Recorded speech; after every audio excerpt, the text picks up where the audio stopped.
Hello friends, നമ്മൾ ഇന്ന് കാണാൻ പോകുന്ന വീഡിയോയിൽ ഒരു സിനിമയിൽ തന്നെ രണ്ടിൽ കൂടുതൽ വേഷം ചെയ്ത നടന്മാരെ കുറിച്ചിട്ടാണ്. ഏതൊക്കെയാണ് നമുക്ക് നോക്കാം. 3 വിക്കറ്റിന് 361 റൺസ്. ഇതിൽ ജഗദീഷ് ശ്രീകുമാർ 5 വേഷങ്ങൾ ചെയ്തു. അമ്മേ നാരായണ, ഇതിൽ പ്രേംനസീർ 3 വേഷങ്ങൾ ചെയ്തു. പുഷ്പാഞ്ജലി, ഇതിലും പ്രേംനസീർ 3 വേഷങ്ങൾ ചെയ്തു.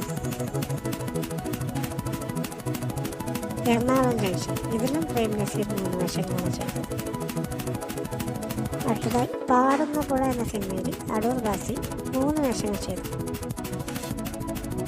മാജിക് ലാൻഡ്, ഇതിൽ ജയറാം 4 വേഷങ്ങൾ ചെയ്തു. കരിമേസ്, ഇതിൽ കലാഭവൻ 3 വേഷങ്ങൾ ചെയ്തു.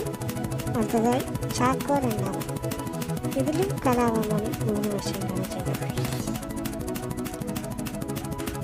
പാതിരാ കൊലപാതകത്തിൻ്റെ കഥ, പാലേരി മണിക്ക്, ഇതിൽ മമ്മൂട്ടി 3 വേഷങ്ങളാണ് ചെയ്തത്. അടുത്തത് എ ആർ റഹ്മാൻ, ഇതിൽ ടൊവിനോ തോമസ് 3 വേഷങ്ങൾ ചെയ്തു.